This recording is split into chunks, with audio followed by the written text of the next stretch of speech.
The riverbank was silent, save for the rhythmic slap of current against stone. Asha stood at the edge of the water, her breath visible in the morning chill. Before her lay 3 axes, resting in the wet grass, as if they had fallen from the sky. The weight of them felt heavier than iron. They were the fulcrum upon which her entire life now balanced. She looked at the tools, then at the vast, uncaring forest beyond the bank. The ground beneath her boots was soft, saturated with the overflow of the stream, and the scent of damp moss filled the air.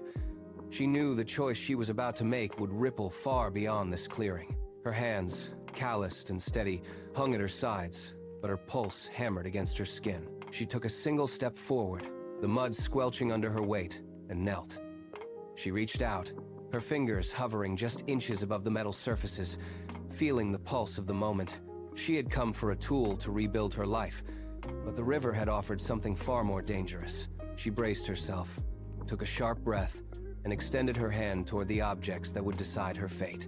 The golden axe lay in the center, its surface pulsing with a rhythmic, low-frequency hum. It was not merely a tool, it was a beacon. The light it cast was warm, a sharp contrast to the biting morning mist that clung to the riverbank. As Aisha knelt, the vibration traveled through the damp earth, traveling up her arms and settling deep in her chest. She watched the light catch the fine particles of moisture in the air, turning the immediate space into a glowing, suspended chamber. It felt as though the object were breathing, a steady, rhythmic intake of energy that defied the stillness of the forest. The brilliance was so intense it forced her to squint, the golden glow washing out the dull greens and browns of the surrounding ferns. Every time the hum deepened, the surrounding air seemed to thicken, pressing against her skin like a physical weight. She leaned closer, her shadow cast long and sharp against the mud by the unnatural luminance. The temptation was not just in the value of the metal, but in the way the light commanded her attention, demanding she acknowledge a power far beyond the reach of a simple woodsman. She held her breath, the hum vibrating against her teeth, and remained frozen in the golden glare. Beside the golden beacon, the silver axe offered a different kind of allure. Its surface was polished to a mirror finish, capturing the weak morning light and shattering it into 1,000 tiny, pale fragments. As the breeze stirred the tall grass, these reflections danced across the mud, looking for all the world like a scattering of fallen moons. They shimmered against the dark, wet blades of grass, creating a cold, flickering luminescence that competed with the deep gold. Asha watched the light pool in the dips of the earth, watching how the silver radiance turned the dewdrops into diamonds. It was a quieter light, sharp and precise, lacking the heavy vibration of its golden counterpart, but possessing a clarity that felt almost surgical. The reflections stretched and contracted with every movement of the wind, painting the forest floor in shifting, liquid patterns. She reached out, her fingers hovering in the space between the 2 objects. The silver reflections caught the palm of her hand, casting an eerie, pale glow against her skin. The forest seemed to lean in, as if the trees themselves were observing the display, caught in the silent, shimmering dance of metal against moss. She held her position, the contrast between the 2 treasures deepening the silence of the clearing, waiting for the final decision to take root. The brilliance of the silver and gold began to fade from her immediate vision as she forced her eyes to drop, her focus locked onto the wet, dark earth beneath the treasures. She pressed her palms into the cold, saturated soil, the grit biting into her skin. The contrast was absolute. Above her, the treasures promised a life rewritten in light and metal, but here, the mud was cold, smelling of decay and the slow passage of seasons. Her hands shook, the tremors traveling from her fingertips up into her forearms, a physical manifestation of the internal divide. She looked at the treasures, then back at the dirt. The silence of the forest felt heavier now, pressing down on her shoulders as if waiting for her to break. She shifted her weight, feeling the uneven ground beneath her knees. This was the threshold. The treasures were static, cold, and demanding, while her own reality was defined by the ache in her joints and the necessity of the daily grind.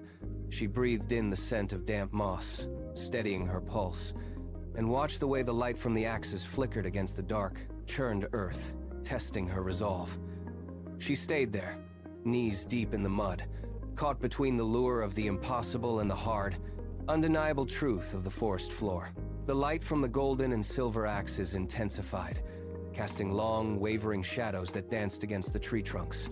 Asha felt the warmth of the gold against her cheek, a soft heat that promised an end to every struggle she had ever known. She watched the silver reflections pulse, a rhythmic cadence that seemed to beckon her to reach out. Instead, she exhaled, a sharp, ragged sound that cut through the humming air. She shifted her weight, leaning away from the radiance. Her gaze moved past the treasures, searching the damp moss until it found the dull, gray outline of her own iron axe. It lay half-buried, its handle splintered and dark with age. She ignored the siren call of the treasures and reached into the dirt. Her fingers wrapped around the rough, weathered wood of the iron tool. The texture was coarse, biting into her palm with a familiar, grounding resistance. She pulled it from the muck, the metal head heavy and cold. It held no glow, no promise of ease, only the weight of the work she had already done and the work that remained. She pulled the axe toward her, tucking it against her side.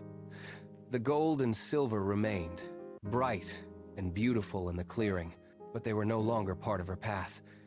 She held the iron handle until her knuckles turned white, finding peace in the simple, hard reality of the tool she knew. Aisha rose to her feet, the iron axe grounding her as she stood. She shifted the weight of her tool, swinging the handle over her shoulder until it rested against her back, its familiar balance steadying her spine.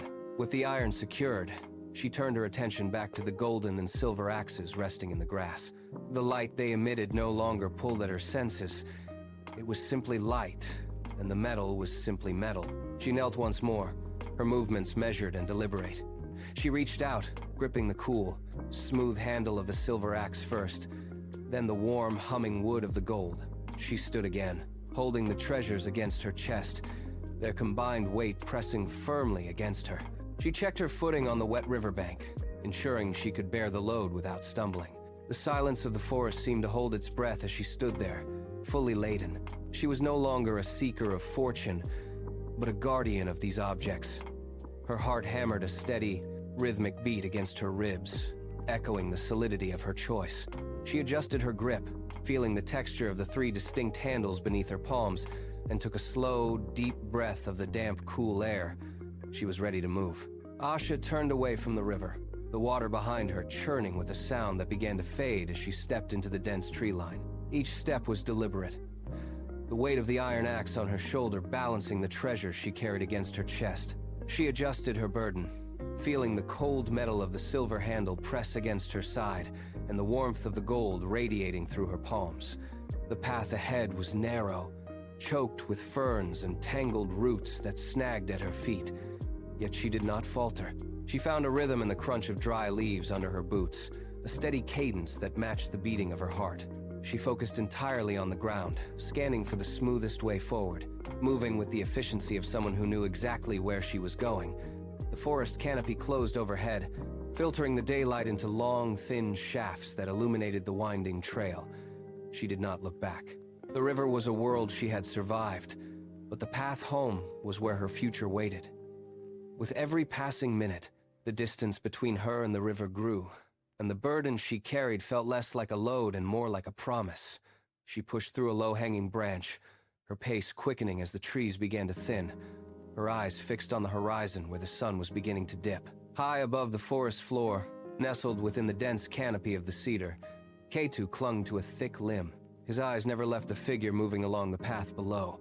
He watched Asha navigate the terrain, his long fingers digging deep into the rough bark, carving grooves into the wood with the force of his tension.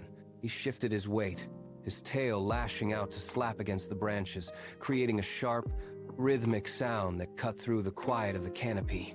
Every time Asha paused to adjust her load, Ketu leaned further out from the safety of the leaves, his body tensed and ready to spring. He tracked the golden glint of the treasure she carried, his jaw muscles working as he ground his teeth. He did not look at the path ahead or the trees around him. His focus was singular, locked entirely on the weight she bore and the ease with which she carried it. He breathed in short, quick bursts, his chest heaving against the tight hold he maintained on the tree. He reached out with one hand, grasping at the air as if he could snatch the light from a distance. then pulled his hand back, gripping the branch until his knuckles turned pale. He remained high in the shadows, a silent, predatory witness to the fortune passing beneath him. K2 felt the wood groan under his weight as he shifted to the very tip of the cedar limb. The branch bows, bouncing slightly as he prepared to release his hold. He looked down one last time, pinning his gaze to the exact spot where Aisha had just slipped into the dense wall of ferns. He let go. He dropped through the layers of the canopy, his body tucked tight, catching stray twigs that snapped and rattled against his fur.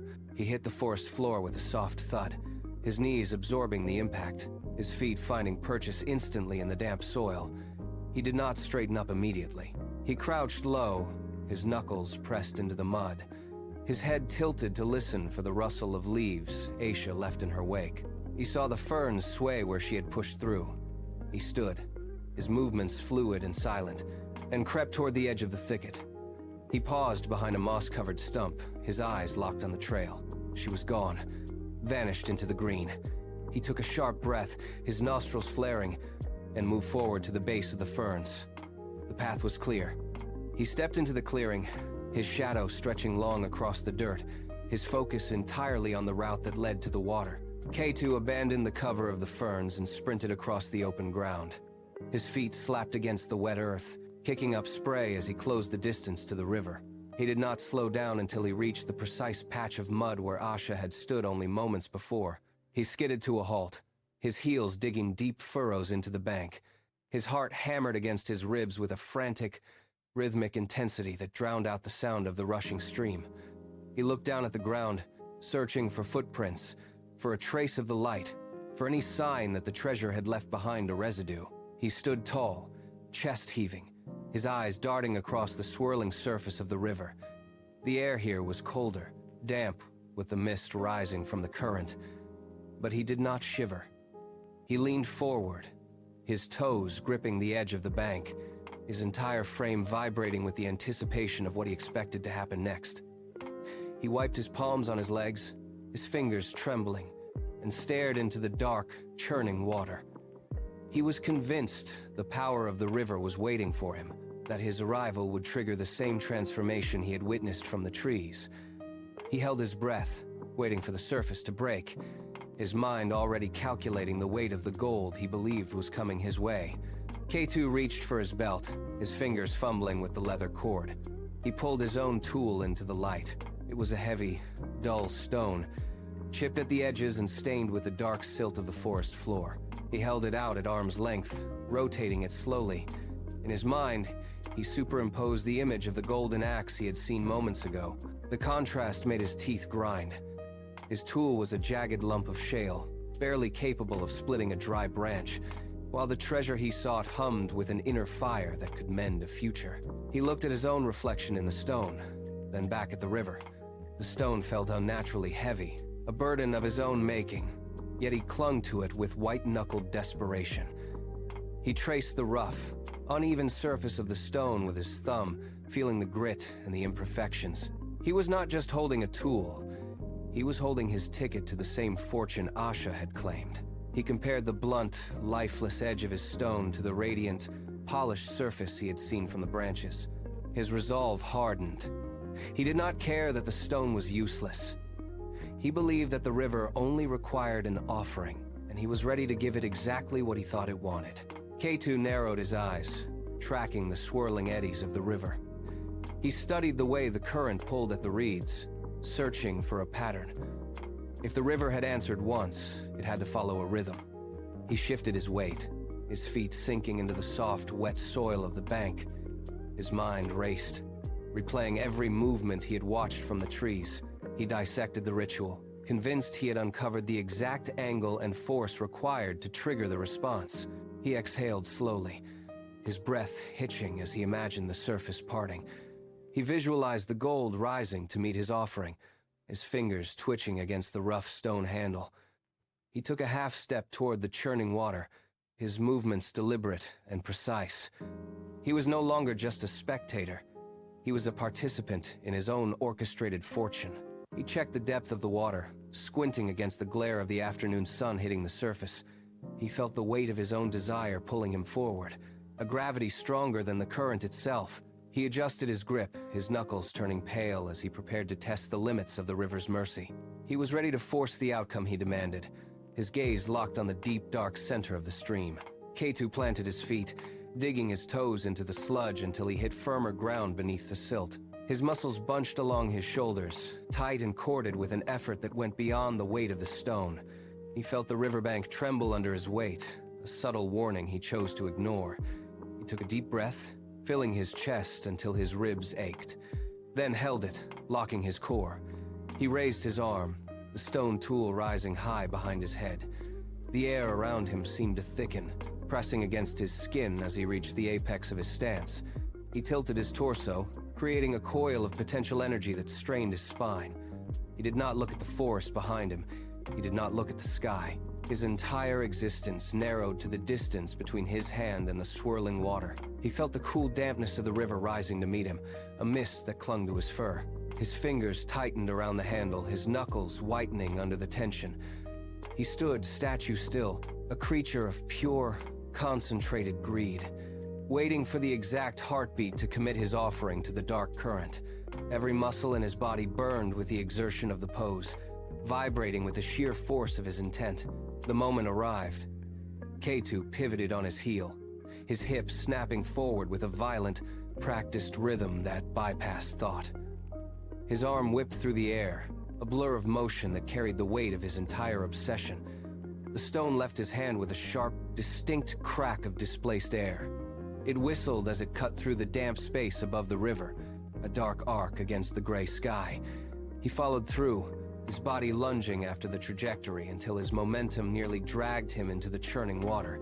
He watched the object fly, his eyes wide and unblinking, tracking the curve of his own greed. The air whistled, a high, thin sound that matched the frantic hammering of his pulse. He had put everything into this single motion, every ounce of his strength channeled into the cast. He held his breath, his hands still extended, fingers splayed as if he could still reach out and guide the stone to its destination. The stone reached the zenith of its flight, hanging for a heartbeat against the dim light, before it began its final, plummeting descent toward the deepest, darkest center of the river. He stood frozen, his body leaning over the bank, waiting for the impact that would change his life forever. The stone struck the surface. There was no thunderous splash, no spray of icy water, no ring of ripples outward to the banks. It simply vanished. The river swallowed the object in a single, seamless motion that left the surface perfectly flat. K2 blinked, his eyes straining to catch any sign of disturbance, but the current flowed on as if nothing had touched it. The expected reaction, the glow, the emergence of the gift, never came. Silence fell over the riverbank, thick and heavy, pressing against his ears. He leaned further over the edge, his toes digging into the mud, searching for a single bubble or sign of entry. There was nothing. The water remained dark, opaque, and entirely indifferent to his presence. He held his breath, waiting for the water to yield, but the river simply surged past him with a steady, liquid hiss. His hands stayed locked in the position of the throw, fingers trembling as the realization took root. The surface stayed smooth, a mirror reflecting only the gray, overcast sky. He exhaled a long, shaky breath, but the air remained still. He had expected an answer, a miracle, or at least a sign of recognition. Instead, he was met only with the weight of his own silence, standing alone on the bank as the river ignored his offering entirely. K2 did not move. He stood anchored to the muddy bank, his eyes locked onto the exact point where his tool had disappeared. He waited for the shimmer, for the water to split and reveal the prize he felt he was owed. His chest heaved in ragged, uneven rhythm, each gasp sharp and audible in the stillness of the forest. He leaned forward until his nose almost brushed the dark, swirling current. He needed to see the light. He needed the water to acknowledge him. The muscles in his jaw tightened, grinding his teeth together as his hope curdled into a desperate, frantic intensity. He squinted, trying to pierce the murky depths, imagining the golden glow beginning to rise. But the water remained a flat, impenetrable sheet of black. He blinked, shaking his head, convinced he had simply missed the first spark. He stared harder, his pupils dilating, his breath coming in sharp, jagged stabs that rattled in his throat. He forced himself to remain motionless, convinced that his very movement was the only thing preventing the manifestation. Every ripple of the current was a fresh torment, a false promise of the treasure that refused to appear. He ignored the damp cold creeping into his fur, ignored the encroaching shadows, and focused every fiber of his being on the indifferent, silent river. The river flowed on, a dark ribbon of liquid that refused to yield. It did not swirl in recognition. It did not churn with hidden treasures. It simply slid past the bank with a relentless, liquid hiss that sounded like mockery. K2 shifted his weight, his feet sliding slightly in the slick mud, but he did not break his gaze. He searched for the slightest variation in the current, some sign that his sacrifice had been acknowledged, but the surface remained as smooth and unyielding as polished obsidian. Minute after minute ticked by. The water did not ripple, it did not glow. It remained a cold, indifferent force of nature, entirely unbothered by the heavy stone he had cast into its depths. He watched the debris drift past a fallen leaf, a twig, a scrap of moss, but nothing of value returned. The river was not a judge, nor was it a merchant. It was merely water, deep and uncaring, moving toward a destination that had nothing to do with him. He waited for a sign that would never come, his focus narrowing until the world around him blurred into a gray, featureless smear. The current continued, its steady, rhythmic pulse, leaving him stranded in the silence of his own making. His hands empty, and his ambition dissolved into the freezing, dark flow. The sun dipped below the canopy, and the forest floor surrendered to the creeping gray of twilight. Long, thin shadows stretched from the trees, reaching across the mud like grasping fingers. K2 remained at the edge, his eyes wide and unblinking, burning from the relentless focus. He felt the grit of exhaustion settling into his lids, a stinging heat that made his vision swim. He rubbed his face with a trembling hand, smearing damp earth against his cheek, then forced his eyes back to the water. The river had darkened into a deep, bruised violet. He searched for a glimmer, a flash of gold or silver, but the current offered only the reflection of the dying sky. His throat felt parched, his chest tight with a rising, hollow pressure. Each time he blinked, the world seemed darker, the silence of the trees pressing in closer. He looked for the treasure, but saw only the rhythmic, mocking churn of the stream. He realized then that the river was not waiting, nor was it hidden. It was simply empty. The realization hit him with the weight of cold iron. He gasped, a short, sharp sound that was swallowed by the rustle of the evening wind, and he finally understood that nothing would ever rise from the depths to answer his call. The surface of the river remained a flat, unbroken sheet of ink. K2 stood rooted to the bank, his shoulders hunched against the biting evening chill. He waited for a break in the flow, for the pale shimmer of a spirit or the sudden emergence of a gift, but the water gave nothing. Not a bubble broke the tension. No light flickered from the silt-choked depths.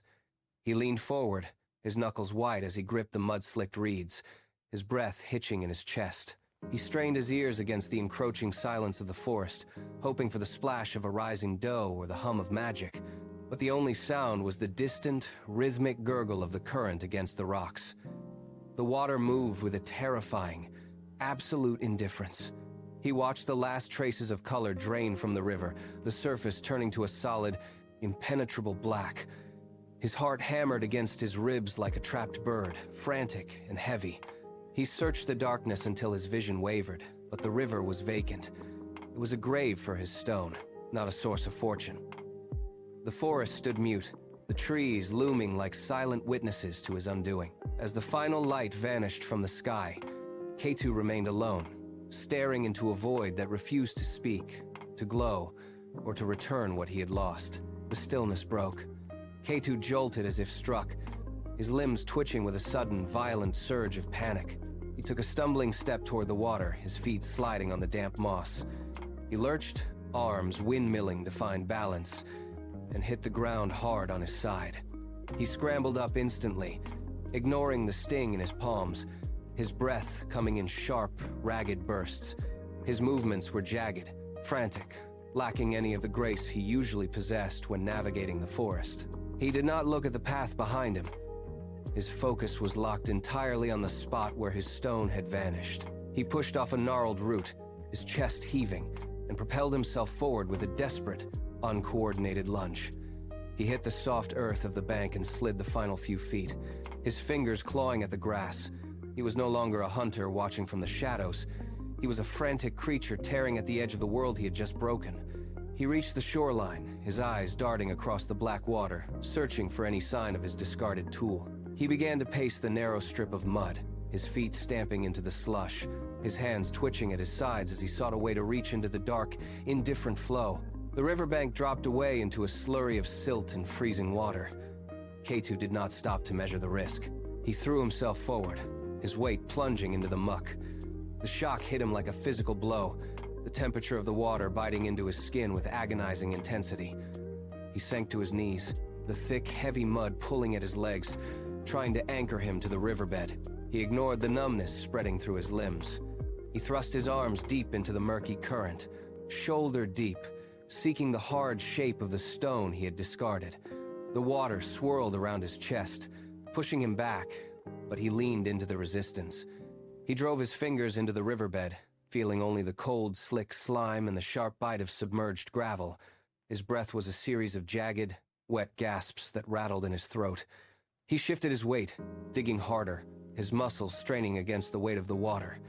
He was blind beneath the surface, his hands sweeping across the dark, uneven ground in a frantic search. The cold was a constant, crushing pressure, yet he kept his arms submerged, plunging deeper, searching for a purchase that refused to exist. K2 did not withdraw. He lunged deeper, his spine arched, his shoulders trembling under the strain of the freezing current. He drove his hands forward into the riverbed, fingers splayed and rigid, raking through the dense silt. He struck something hard, a sharp edge that dug into his palm, and he yanked it toward him, his eyes wide and burning with a frantic, sudden hope. It was only a jagged shard of slate.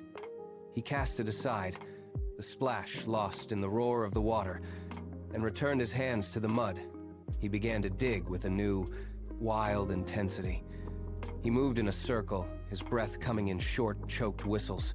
He raked his nails against the compacted riverbed, tearing at the earth until the resistance became pain. He did not pull back.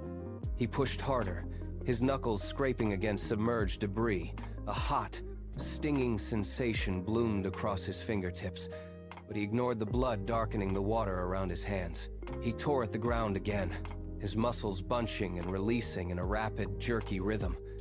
There was no treasure, only the cold, unyielding earth.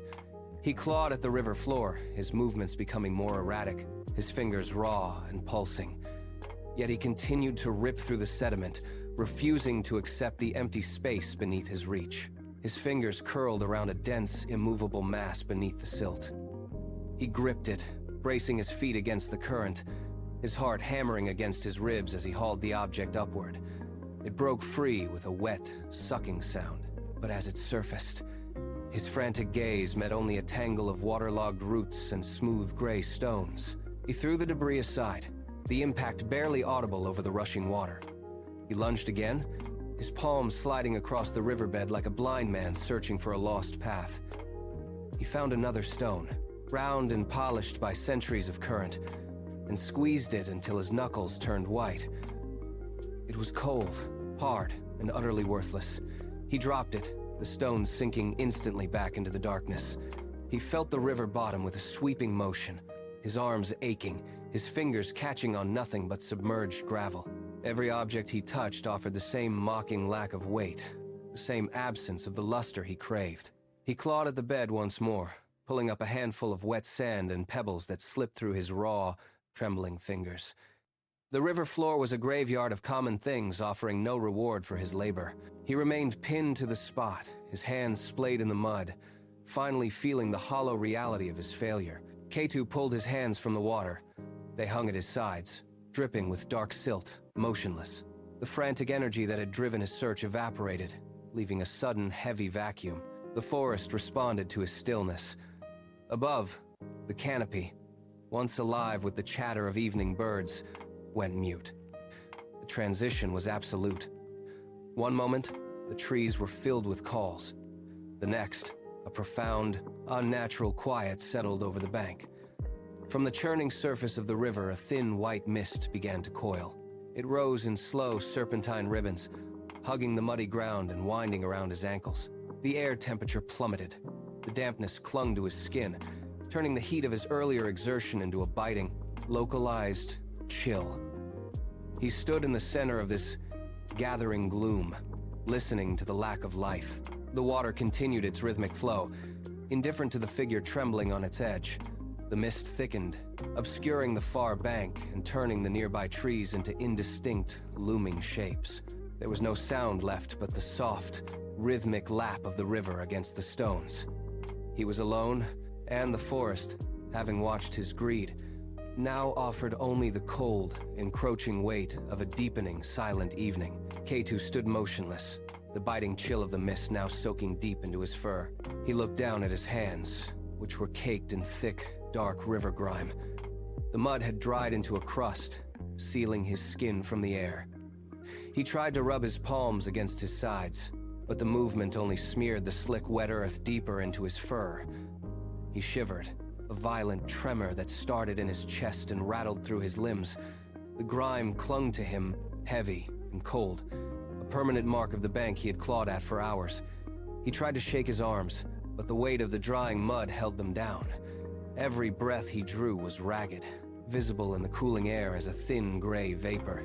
He looked down at his legs, now matted with silt and river debris, and the sight of his own disheveled state hit him with the force of a physical blow. He did not move to clean himself again. He simply stood there, a broken silhouette against the darkening trees, his body shaking with the onset of the night air. The mud was a second skin he could not peel away, a heavy, suffocating shroud that trapped him in the very state he had sought to escape. K2 lifted his head, eyes scanning the perimeter of the clearing. The forest was no longer a place of potential, but a vast, uncaring cage of timber and shadow. He looked upward. Above the canopy, dark clouds had massed, thick and heavy, blocking the last sliver of twilight. The atmosphere felt compressed. He drew a shallow breath, but the air was dense, thick with the scent of stagnant water and rotting leaves. He felt a pressure in his chest that had nothing to do with the cold. It was a sharp, grounding weight that dragged at his spine, forcing his shoulders to slump. Every tree seemed to lean inward. Watching his failure with indifferent bark and silent branches, he stood at the center of this expanse, small and anchored to the spot by the sheer gravity of his own desire. The clouds above began to churn, a slow, rotating mass that mirrored the turbulence he had invited into his life. He watched the canopy sway, not with the wind, but with a heavy, rhythmic pulse that matched his own heartbeat. There was no escape from the space he occupied.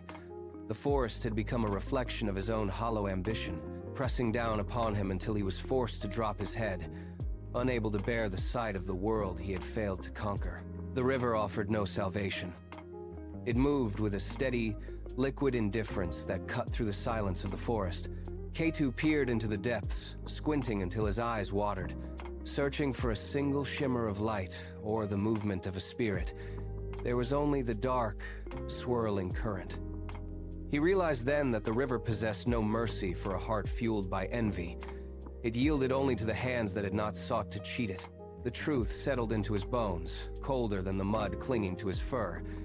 He stood at the edge, his muscles coiled, waiting for a miracle that would never surface. When the final ripple died, he let his gaze drop. The sharp, jagged hope that had driven him to the bank evaporated, leaving behind a hollow exhaustion. He did not look back. He shifted his weight, his feet dragging through the soft, wet earth as he turned his back on the water. With a slow, deliberate movement, he stepped away from the bank, his body hunched, his hands hanging limp and empty. The river remained behind him, dark and silent, as he began the long walk back into the shadows of the trees. Each step away from the river felt heavier than the last. The mud on his feet had dried into a stiff, uncomfortable crust, pulling at his skin with every stride. He moved through the undergrowth, but the forest seemed to have changed in his absence. The familiar paths were obscured by long, creeping shadows that stretched like fingers across the forest floor. He stumbled, his foot catching on a thick, gnarled root that lay hidden beneath the leaf litter. He fell forward, palms hitting the damp soil, and remained there for a long moment, breathing in the scent of pine needles and decay. He did not rise with the same urgency that had brought him here. The ambition that had fueled his sprint to the bank was gone, replaced by a dull, aching clarity. He pushed himself upright, ignoring the dirt that coated his limbs. Behind him, the riverbank was already lost to the gloom, a place that existed now only as a stinging memory of his own calculation. He pushed through a cluster of ferns, their fronds brushing against his face like cold lashes. He walked deeper into the thicket, where the trees grew tight together, forming a wall of solid dark. There was no light to guide him, only the rhythmic thud of his own feet against the earth, marking the steady pace of a traveler walking back into the void. Miles away, the forest air did not reach the interior of the den. Here, the temperature was held steady by the thick walls of stone and earth. Asha moved across the floor, her footsteps silent against the dry, packed ground. She reached the heavy wooden door, pushed it shut, and slid the iron bolt home with a final, echoing click. The world outside, with its shifting shadows and cold mist, was effectively severed. She moved toward the center of the space where a small fire crackled in the hearth, casting long, dancing shapes against the walls.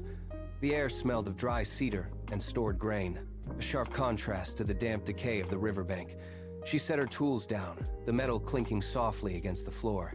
There was no wind here, no sudden movements, only the steady, rhythmic pulse of the fire. She sat back on her heels, watching the sparks rise toward the ceiling. The silence that filled the den was not empty. It was heavy with the potential of what she had secured. She took a breath, letting the warmth soak into her skin, and looked around the small, safe perimeter. She was home. The choice she had made at the river had brought her to this stillness, and for the first time that day, the tension in her shoulders finally uncoiled. Asha leaned the golden axe against the rough stone wall. The metal surface caught the firelight, refracting it into a steady, warm glow that pushed the shadows back to the furthest corners of the den. The golden radiance traveled across the floor, settling upon the quiet space where her mother had once rested. The light revealed the weathered textures of the stone, turning the cold floor into a sanctuary of soft, amber hues. She knelt before the spot, her hands moving with deliberate care. She reached for the small pile of broken tools and torn bindings that had long hindered their survival. With a steady hand, she began to strip away the frayed ends, her fingers working in rhythm with the flicker of the golden light. Every movement was precise. She gathered the materials, aligning the wood and tightening the bindings, constructing a foundation for the days ahead. The golden axe hummed, a low vibration that seemed to anchor her to the earth. She did not look at the door or toward the forest. She focused entirely on the task, her movement steady and sure. As the fire burned low, the golden glow remained, illuminating the work of her hands and the path forward, carving a new reality out of the silence of the night. The forest did not just grow silent, it grew heavy. The air turned stagnant, trapping the scent of damp earth and rotting leaves against the skin.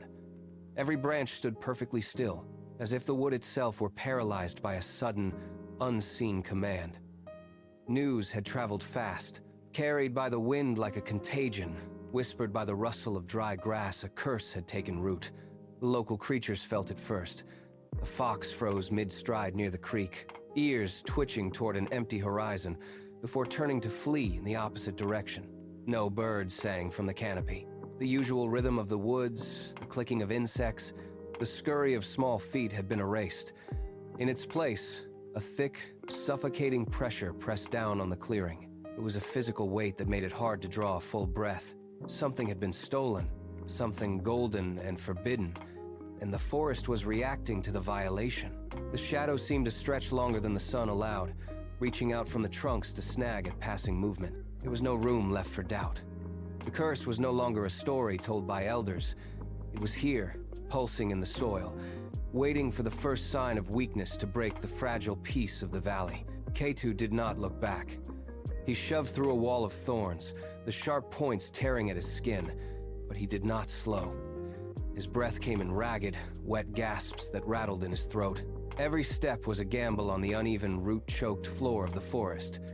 He cleared a fallen log, his legs pumping with raw, desperate energy, but his lead foot caught on a buried stone. He pitched forward, slamming into the dirt with enough force to knock the wind from his lungs. He scrambled, digging his fingers into the soft mud, and pushed himself back upright before his momentum could fully die. He was running from a shadow that didn't follow, but led. His heart hammered against his ribs, a frantic rhythm that matched the uneven pounding of his boots on the soil. He cut through a dense thicket, branches whipping across his face, leaving stinging welts. His muscles screamed for a moment of rest, but the air around him hummed with a static charge that pushed his onward. He turned sharply toward the marsh, his lungs feeling as though they were filled with crushed glass. There was no safety here, only the frantic, unending rhythm of his own flight through the dark. K2 skidded to a halt against the trunk of a massive rotted oak. His chest heaved, a ragged bellows of pain, but he forced himself to stand. He needed help. He opened his mouth, his throat raw, intending to scream for anyone to hear. He drew a deep breath to project his plea into the canopy. Instead of his own voice, a booming, hollow sound erupted from the trees above him. I am a thief, and I deserve this shame. The words did not come from his lungs. They were ripped from his mind and amplified by the very air. K2 clapped his hands over his mouth, eyes wide, fingers digging into his own jaw to stop the sound. He tried again, screaming for mercy, but his lips betrayed him. The same hollow, booming cadence echoed back from the dark branches, mocking his intent. I am a thief, and I deserve this shame. He shook his head violently, backing away from the sound, but the voice followed, vibrating through the wood and the soil. It was not just an echo, it was a broadcast. Every time he tried to frame a thought of innocence, the forest twisted it into a confession. He was trapped in the sound of his own betrayal, and the trees were listening. The voice did not stop. It rolled through the dense canopy, shaking the leaves and vibrating through the trunks. High above, a family of squirrels abandoned their harvest. Acorns rained down, thudding against the forest floor as the animals scrambled toward the highest branches, desperate to put distance between themselves and the sound. A flock of birds, startled from their nests, erupted into the sky with a cacophony of shrieks. Their wings beat against the air in a panicked blur, spiraling away from the source of the broadcast. K2 stood in the center of the clearing, watching the canopy empty out. The forest, once a tapestry of rustles and chirps, fell unnaturally still. The only sound left was the hollow, rhythmic repetition of his own greed echoing from the wood. Every bird, every squirrel, every living thing within earshot had turned away from him. He reached out a trembling hand toward a passing shadow, but the shadow vanished into the brush. He was no longer just a traveler in the trees. He was a pariah. The air grew cold as the last bird vanished over the ridge.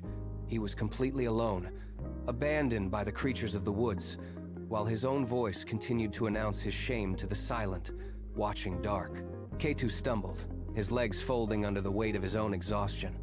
He scrambled forward, clawing at the thick, tangled roots, until the ground gave way to the soft, sucking pull of the marsh. He collapsed, knees sinking into the dark, cold sludge. The smell of stagnant water and decaying leaves filled his nostrils, thick and cloying. He tried to push himself up, but his palms slipped in the mire. He drove his fingers deep into the mud, trying to find a solid grip, but the ground itself seemed to pulse with the same rhythm as his torment. The booming voice returned, lower now, vibrating through the muck and up into his very bones. It was no longer coming from the trees. It was coming from inside his own head. He slumped forward, his face inches from the black water, watching his own reflection ripple and distort with every forced confession. He realized then that there was no exit. He could run for miles, he could hide in the deepest shadow, but the walls of his prison were built of his own history. He pressed his forehead into the mud, eyes squeezed shut, and waited for the next cycle of his own thoughts to shatter the silence. Miles away from the marsh, the village market was losing its rhythm. The usual morning trade, normally a steady hum of negotiation and movement, stuttered and died. A merchant stopped weighing grain, his hand hovering over the scale as he turned his head toward the center of the square. Another dropped a heavy basket of apples, but no one moved to help pick them up.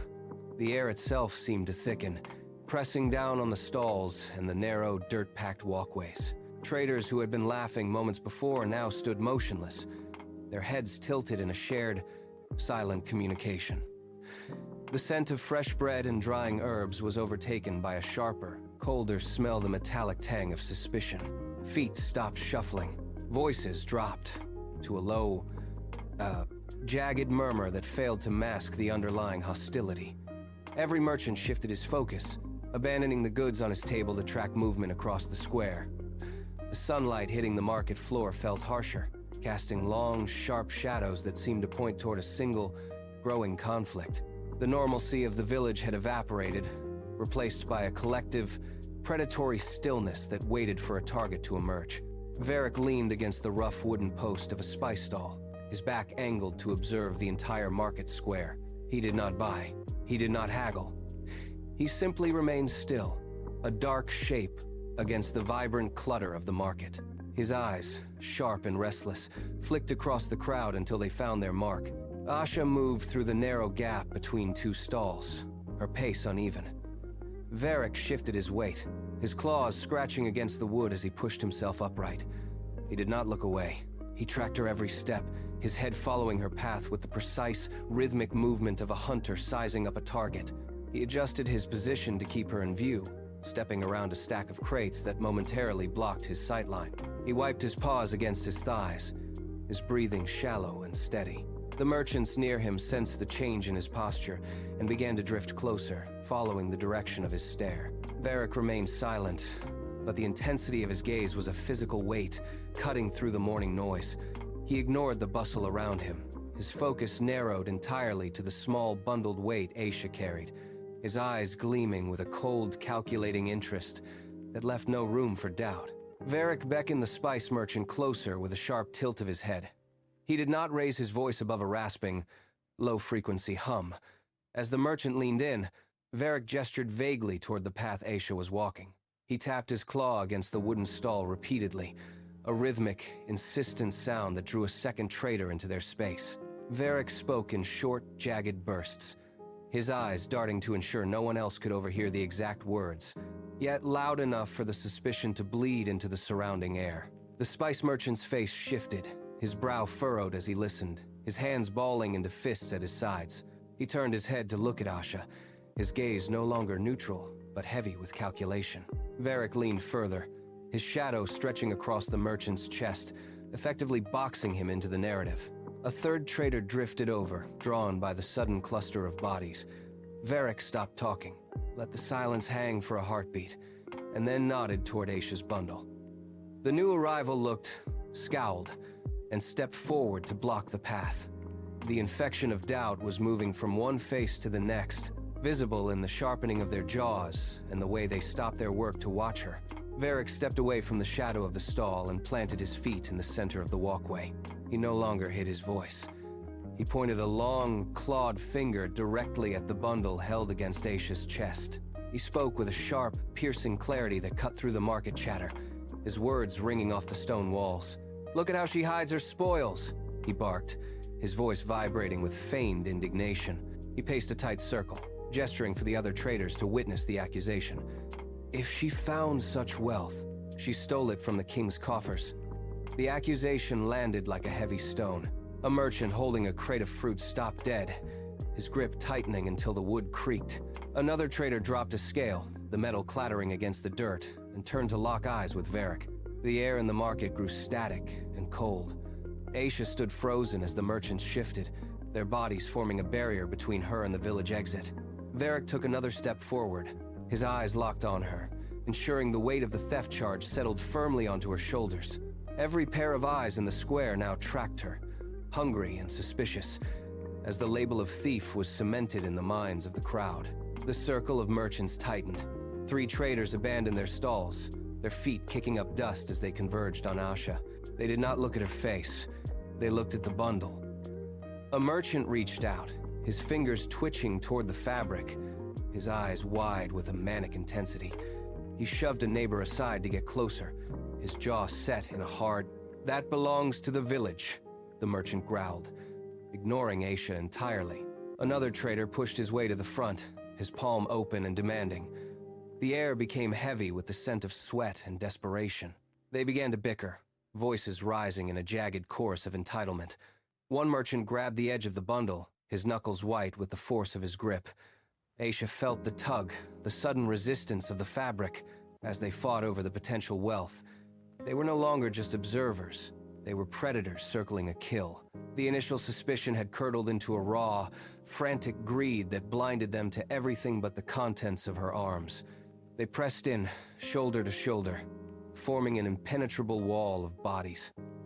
The market square fell silent of all other commerce, leaving only the sound of their heavy breathing and the rhythmic, hungry scraping of boots against the hard-packed earth. Aisha ignored the shouting, her focus narrowing to the small glass vial resting on the merchant's wooden counter. She counted out the final copper coins, her fingers steady despite the mounting chaos surrounding her.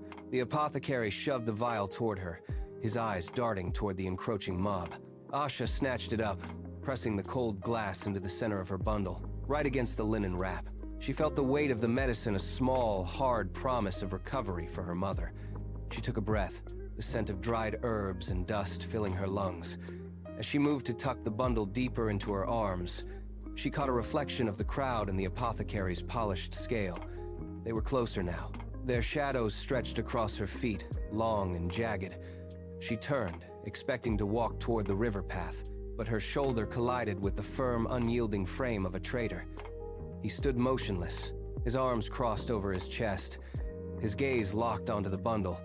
She tried to step left, but another merchant mirrored her movement, closing the gap. She was no longer a customer in a market. She was a target pinned in a narrowing circle of stone and silence. Asha shifted her weight, testing the gap between two traders. She made a sudden feint toward the left, her boots scuffing the dry earth. Instantly, the merchant stepped into her path, his body a solid barrier of resistance. She tried to pivot right, but a third figure moved in, sliding his feet across the dirt to block the narrow alleyway leading to the river path. There was no conversation, only the rhythmic thud of feet adjusting to her every move. They were closing the distance, narrowing the space until the air between them felt thin and suffocating. Each time she inhaled, the scent of stale grain and sweat grew stronger. The stalls that once offered shade now felt like walls of a prison, their wooden posts looming over her. She turned a full circle, scanning for a weakness, but found only the heavy, unmoving frames of those who wanted her burden. The market had ceased to function. Commerce had stopped. The only reality was the circle of men and the hard, flat ground beneath her. She stood still, her heart hammering against her ribs, as the space around her shrank until she could no longer extend her arms without touching the encroaching crowd. They had turned the open square into a cage, and she was the only thing trapped inside. Asha felt the perimeter of the crowd tighten. She pulled the bundle closer to her chest, her arms locking into place. The linen wrap strained under the pressure of her grip, the fabric stretching taut against the hard edges of the axes hidden within. She did not look up at the faces staring down at her. She watched her own hands. Her fingers dug into the cloth, the skin pulling tight until her knuckles turned a stark, bloodless white. Every muscle in her forearms vibrated with the effort of holding on.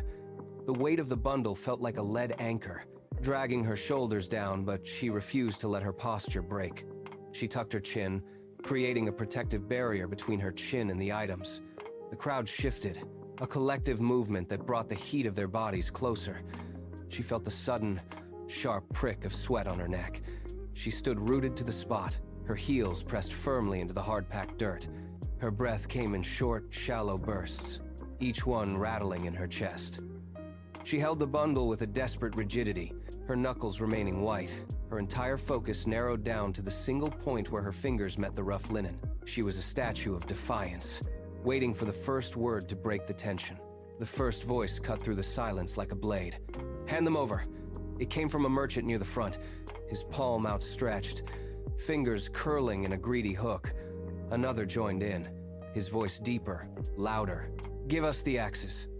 The demand rippled through the circle, gaining momentum with every repetition. They stepped forward in unison, the sound of their boots scraping against the dirt creating a grinding rhythm. "The axes," they chanted, the words overlapping until the air vibrated with their collective entitlement. Aisha felt the heat of their breath as they leaned into the circle, their faces inches from her own. They were no longer individuals. They were a singular force, a wall of shouting mouths and reaching hands. "We know you have them," one shouted, his voice cracking with intensity. Another merchant shoved the man in front of him, pushing the line even closer. They were not asking anymore. They were claiming. The market square echoed with the demand, a cacophony of voices rising to a fever pitch. Every merchant had his hand extended, palms up, waiting for the weight of the metal. She was surrounded by the sound of their greed, a rising tide that threatened to pull her under. They surged again, the circle narrowing by inches, their voices a singular deafening roar. Asha shifted her grip, sliding her fingers until she felt the hard outline of the medicine vial tucked beneath the linen. It was small, fragile, and the only thing standing between her mother and the fever. Her thumb traced the cork, a brief, tactile reminder of what she had traded her last coin to acquire. She looked down at the bundle. The axes were heavy, cold, and possessed a violent edge that contrasted with the life-giving contents of the pouch. If she handed over the bundle to appease the mob, the medicine would be lost in the scramble for the metal. She felt the weight of the axes against her ribs, then the slight pressure of the vial against her palm. The choice was a physical conflict of priorities. She glanced at the traders. Their eyes were fixed on the bundle, oblivious to the smaller, vital object hidden within the folds.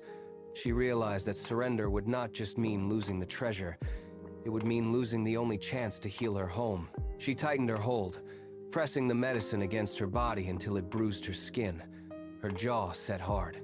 The shouting around her turned into a distant, muffled hum as she calculated the distance to the edge of the market. She was no longer listening to their demands. She was calculating the cost of survival. The shouting did not stop, but it changed. The rhythm faltered. A sudden, cold darkness swept across the market floor, swallowing the patches of sunlight where Aisha stood. She looked up. The wall of traders did not just shift, they recoiled. A wide space opened in the center of the mob, and through that gap, a massive figure stepped forward. He did not speak at first. He simply walked, his footsteps heavy enough to make the wooden stall supports rattle. Every step he took brought him deeper into her personal space, his stature blocking out the sky entirely. Asha felt the temperature drop as his shadow stretched over her, long and jagged against the dusty ground. He moved with a deliberate, slow grace that made the previous chaos seem frantic and small. He stopped 10 paces away. The mob fell silent, their previous demands replaced by a watchful, nervous anticipation. He loomed, his presence acting as a physical weight that pressed the air out of the clearing. He did not look at the other traders. He looked only at the bundle in her hands. The silence he brought was heavier than the shouting had ever been. He shifted his weight, and the ground beneath Asha seemed to tilt. She was no longer facing a mob. She was facing a predator who had decided exactly where he would stand. The bear tilted his head, his voice emerging as a low, gravelly rumble that vibrated through the market boards. It was not a question, but a pronouncement. He spoke of the river spirit, his tone heavy with a manufactured gravity that silenced the remaining dissenters. He claimed the curse was not merely a rumor, but a direct consequence of the items Asha carried. He pointed toward the bundle, his gesture slow and deliberate, framing the act of taking it as a civic duty to protect the village. The traders looked from him to Aisha, their faces tightening with a sudden, collective justification. They no longer appeared as a disorganized rabble. They stood with the confidence of those acting under orders. The bear continued, his words weaving a narrative of danger and divine retribution. He insisted that the items were tainted and that their presence here invited ruin upon everyone. He paused, letting the weight of his accusations settle into the dirt between them. The traders stepped forward in unison, their hesitation replaced by a singular, predatory purpose. Asha watched as the space around her shrank. The bear did not need to raise his voice. He had already convinced them that theft was the only path to safety. The air grew still, waiting for the first hand to reach out. The bear did not stop at mere accusation. He leaned into the center of the circle, his voice dropping to a harsh, rhythmic cadence that mimicked the sound of snapping wood. He spoke of the monkey, detailing how the golden axes had stripped away the creature's silence, forcing him to broadcast his own hidden sins to the trees. He turned his gaze to the crowd, his eyes narrow and sharp. "The spirit does not sleep," he growled, pointing a heavy claw toward the bundle in Aisha's grasp. "That metal is cold, and it carries the weight of a broken oath." He twisted the narrative, claiming that as long as the items remained in the village, the curse would migrate from the forest to their own homes. The merchants began to mutter, their voices rising in a jagged chorus of agreement. A fox near the front spat on the ground, his eyes darting toward the axes with a mix of hunger and dread. They were no longer looking at Asha as a neighbor. They were looking at her as a lightning rod for the storm. The bear paced a tight circle, his presence acting like a bellows on a dying fire. With every mention of the curse, the atmosphere in the market sharpened. The traders picked up stones and sticks, their movements frantic and uncoordinated. They were convinced. The items were not just wealth, they were a death sentence, and the only way to survive was to strip them from her hands. The bear stopped his pacing directly in front of her. His shadow blotted out the light from the market stalls, leaving Asha in a pocket of deep, suffocating shade. He did not shout. He spoke with a quiet, terrifying clarity that cut through the background noise of the village. "The choice is simple," he rumbled, his breath smelling of damp earth. "Surrender the items to the town council or watch us take them from your cold grip." He gestured to the circle of merchants behind him. They had tightened their formation, blocking every exit, their hands gripping makeshift weapons with white-knuckled intensity. A squirrel climbed a nearby pole, watching with wide, unblinking eyes. Asha felt the weight of the bundle dragging at her arms, but she did not move. The bear took a heavy step forward, his massive frame forcing her to tilt her head back to meet his gaze. He ignored her silence, interpreting it as defiance. He raised a claw, signaling the others to prepare. The air in the market grew static, charged with the threat of imminent violence. Every merchant leaned in, their bodies coiled like springs, awaiting the bear's final command. There was no room left for words, no space for negotiation, only the cold, hard demand for her surrender. Aisha shifted her weight, the soles of her boots scuffing the dry dirt as she scanned the perimeter. She moved an inch to the left, testing the resolve of the merchant blocking the narrow gap between two stalls. The merchant did not budge. He simply stepped forward to mirror her movement, closing the space before she could even plant her heel. She tried the other side, her eyes darting toward the alleyway behind the spice merchant. A heavy wooden cart had been shoved across the opening, turning the path into a wall. The circle was airtight. Every time she moved, the mob shifted in unison, a living fence of fur and teeth that tightened with her every twitch. She looked for a sympathetic glance, a flicker of doubt in the eyes of the weaver she had known for years, but found only blank, predatory stares. She was no longer a person to them. She was a target. The dust she kicked up with her scuffing settled on her ankles, a gritty reminder of how little ground she had left to claim. She stopped moving. The silence she maintained was met with a low, rhythmic growl from the bear at her back. She was alone in the center of the village, the space around her shrinking until she could feel the heat radiating from their encroaching forms. Asha looked at the faces surrounding her. She knew if she spoke the truth, if she told them about the river spirit and the medicine, the information would only feed their greed. To them, the treasure was not a curse to be feared. It was a prize to be seized. She watched the way their eyes darted toward the bundle in her arms, hungry and sharp. Any explanation would simply confirm the value of what she carried. Her honesty had become a liability, a trail of breadcrumbs leading them straight to her throat. She gripped the bundle, her fingers digging into the fabric until her joints ached. The air felt thin, squeezed out by the mass of bodies closing in. She glanced at the merchant nearest her. He was already reaching out, his palm open and demanding. She realized then that she could never satisfy them, not with words, not with proof. The truth was fuel for their fire, and every syllable she might offer would only burn her bridges faster. She stopped looking for mercy in their eyes. There was only the cold glint of acquisition. She adjusted her stance, preparing to lunge for the only gap remaining in the wall of fur and claws. Asha watched the crowd react to her silence. They did not retreat, they leaned in. The village square, once a place of trade and routine, now felt like a cage of her own making. She looked toward her house, But the path was blocked by the very people who had shared her hearth for years. Their suspicion had become a physical force, a storm front that had rolled over her threshold and dismantled the peace she had worked to maintain. Every accusation whispered by the traders echoed against the timber walls of her home.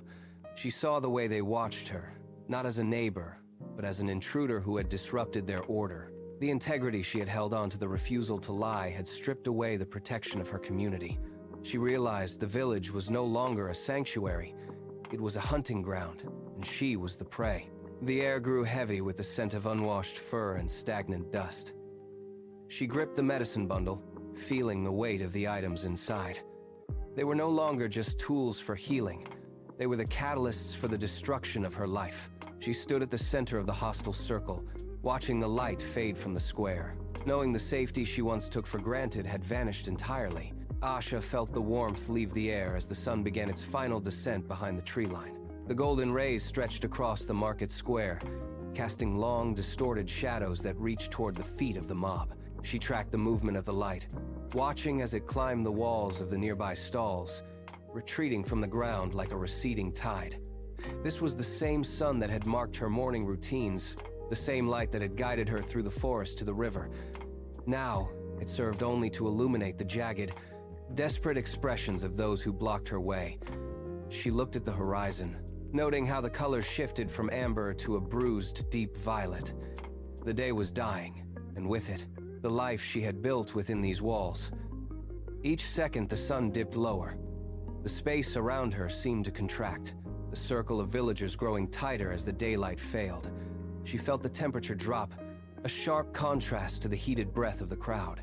The encroaching dusk was not just the end of the afternoon, it was the final period on a chapter she could no longer return to. She watched the last sliver of light vanish behind the canopy, leaving her in the gray, neutral space of the oncoming twilight, fully exposed and entirely alone. Asha shifted her weight, her eyes scanning the periphery of the square. Behind the outermost stall, the ground dipped into a narrow, mud-slick depression, the river path. It was hidden from the direct view of the villagers by the shadow of the grain carts. She measured the distance, 12 strides to the cover of the brush, then a sharp left toward the water. The mob was still fixated on her center mass, their attention locked on the bundle she held. She watched their heads, noting how they turned toward the sound of a distant, crashing branch. That was the opening. She calculated the terrain, the roots, the uneven gravel, the patches of slick moss, and visualized her movement through the gaps in their formation.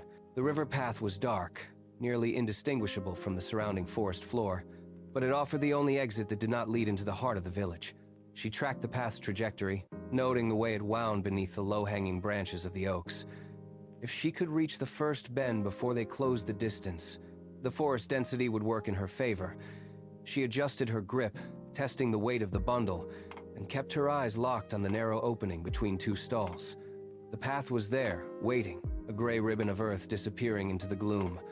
She began to shift her center of gravity, preparing for the sprint. Asha felt the coarse fabric of the bundle rub against her palms. The weight of it was constant, a heavy, solid reminder of the medicine inside. She adjusted her hold, sliding her fingers deeper into the folds of the wrapping to ensure nothing would spill during the coming dash. A bead of sweat traced a path down her temple, but she did not blink.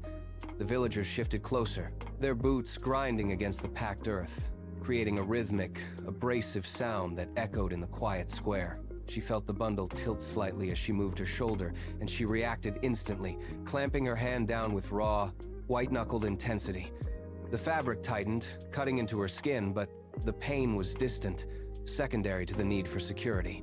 She felt the pulse in her wrist thrumming against the bundle, a frantic, rapid beat that synchronized with the encroaching threat of the crowd. Every muscle in her arm locked. Bracing against the inevitable impact of the sprint, she pressed the bundle against her side, pinning it with her elbow, and felt the hard edges of the containers within. They were secure. She was ready. The ground beneath her feet felt firm, and she shifted her weight one last time, preparing to propel herself forward into the darkness of the trees. Asha stood motionless. Around her, the circle of merchants tightened like a closing trap. She could hear the rough rasp of breathing from the crowd and the heavy rhythmic thud of Boru shifting his weight in the dirt. She did not look at them. She looked at the narrow space between the stalls where the shadow of the river path beckoned. She drew in a long, controlled breath, pulling the cool night air deep into her lungs. The expansion of her chest pushed against the bundle, anchoring it firmly against her side. She held the air, letting the oxygen flood her muscles, feeling the tension in her calves and shoulders transition from static strain to coiled potential. The village square seemed to narrow, the faces of the traders blurring into a single wall of obstruction. She ignored the murmurs and the demands, focusing entirely on the internal rhythm of her own body. She exhaled slowly, a thin stream of air through clenched teeth, and felt her heart rate settle into a steady, driving tempo. The air around her grew still. She lowered her center of gravity, planting her heels firmly into the loose soil. Every nerve ending was primed. The silence stretched, heavy and absolute, as she calibrated the exact angle of her first step. She was no longer waiting for an opening. She was creating one. Asha snapped forward. She didn't run straight. She drove her shoulder toward the center of the merchant line, forcing them to bunch up and reach out.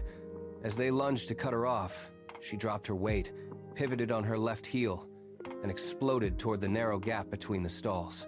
The sudden change in direction caught the traders off balance. A hand brushed her shoulder, but she twisted out of the grip, her momentum carrying her past the first line of bodies. She hit the gap at a full sprint, her boots finding purchase on the slick, packed earth. Behind her, a shout of surprise rose up, followed by the heavy, thundering sound of pursuit. She didn't look back. She leaned into the turn, her arms pumping, the bundle held tight against her ribs. She felt the wind tear at her hair as she cleared the market boundary. She surged forward, putting distance between herself and the grasping hands. The village noises began to fade, replaced by the sharp, rhythmic slap of her feet against the forest floor. She pushed harder, her lungs working in short, efficient bursts, leaving the shouting crowd to scramble in the dust she had kicked up behind her. Asha dove into the thicket, expecting the familiar embrace of the trees to shield her. Instead, the woods turned cold and obstructive. Every low-hanging branch seemed to hook at her skin, and the dense brush clawed at her legs with a deliberate, snagging resistance. She swerved to avoid a thick root, but it felt as though the earth itself shifted to trip her stride. The canopy above blocked out the remaining light, turning the path into a suffocating tunnel of shifting gray shapes. She glanced toward the edges of her vision, where shadows stretched and coiled like reaching fingers. Every time she pushed past a trunk, the rustle of leaves sounded like a whispered accusation. The air grew stagnant, heavy with the scent of damp earth and rot. She stumbled, her boot catching on a tangled vine that had not been there a second before. She scrambled upright, heart hammering against her ribs, and looked back. The path she had just traveled was vanishing, swallowed by a wall of encroaching thorns. The forest was no longer a sanctuary. It was a cage, and the bars were closing in with every breath she took. She was running, but the woods were moving faster, sealing the exits before she could reach them. Asha ground to a halt. Her breath came in ragged gasps, misting in the cooling air. She scanned the horizon for the white birch that marked the path to her home, but the clearing was gone. In its place stood a wall of twisted, blackened timber. She moved forward, pressing a palm against the bark, but it felt slick and unnatural, like cold stone. The forest was rewriting itself. She turned, looking for the familiar trail, and found only tangled briars where the mossy ground should have been. The silence here was absolute, a heavy, airless vacuum that swallowed the sound of her own heartbeat. She dropped the bundle to the dirt. Her fingers brushed the rough surface of the medicine jar, but the comfort she expected was absent. The trees leaned inward, their branches interlocking like fingers. There was no way back. The path was erased, the landmarks were inverted, and the sanctuary that had sheltered her life for years had become a stranger. She stood still, watching the last sliver of twilight vanish behind the canopy. The betrayal was complete. The woods were not just hiding her, they were keeping her. She stared into the dark, watching the shadows solidify, knowing that the peace she once knew would never return. Asha left the bundle where it lay. She did not look back. The darkness ahead was not merely an absence of light. It was a physical weight that pressed against her chest. She pushed through a gap in the thorns that felt like tearing through wet paper. The ground beneath her boots sloped downward into a ravine she had never seen before. Every step forward was a gamble against the shifting earth. She reached out, her fingers grazing cold, damp rock instead of the familiar soft moss of the forest floor. The trees above groaned, a low, grinding sound of timber rubbing against timber. She navigated by the pulse of her own blood in her ears. A sudden shift in the breeze brought the smell of ozone and stagnant water. She slowed, then stopped. A narrow passage opened between two monoliths of stone, barely wide enough for her shoulders. She hesitated for a heartbeat, hearing the distant, hollow voices of the woods calling out a name that was no longer hers. She stepped into the narrow throat of the gap. The light behind her snapped out like a flame pinched by fingers. She continued into the deep, absolute black, moving until the sound of her own breathing was the only thing left in the void. Asha gripped the iron handle of her axe. The metal was dead cold, biting into her palm with every pulse of her heartbeat. She did not move. She did not breathe. The forest around her was a cage of shifting shadows and judging eyes, and she was the only one standing between the dark and the den behind her. She felt the weight of the steel, a heavy, familiar burden that seemed to vibrate against her skin. A twig snapped somewhere in the thicket. Her knuckles went white. She shifted her weight, the mud beneath her boots sliding slightly, and she pressed her back against the rough bark of the old oak. There was no wind, yet the leaves rustled with a predatory rhythm. She knew she was being watched. Her eyes darted from shadow to shadow, searching for the flash of a blade or the glint of a greedy stare. The air tasted of damp earth and coming rain. She pulled the axe closer, anchoring herself to the ground. Whatever was coming out of the brush, it would not find her unprepared. She took a slow, calculated step toward the entrance of the den. Her senses stretched to the breaking point, waiting for the first sign of movement to tear the silence apart. The silence did not hold. It fractured under a deep, guttural vibration that rolled through the earth. Aisha felt it through the soles of her boots, first a low, rhythmic thrum that traveled up the roots of the old oak. It was the Moon River. The water was rising, pushing against the banks with a force that made the ground beneath her tremble. Each vibration rattled the very foundation of the den, turning the floor into a shifting, unstable surface. She stumbled, her axe head clanging against a stone as she struggled to maintain her balance. The sound from the distance grew louder, a churning, liquid roar that defied the stillness of the trees.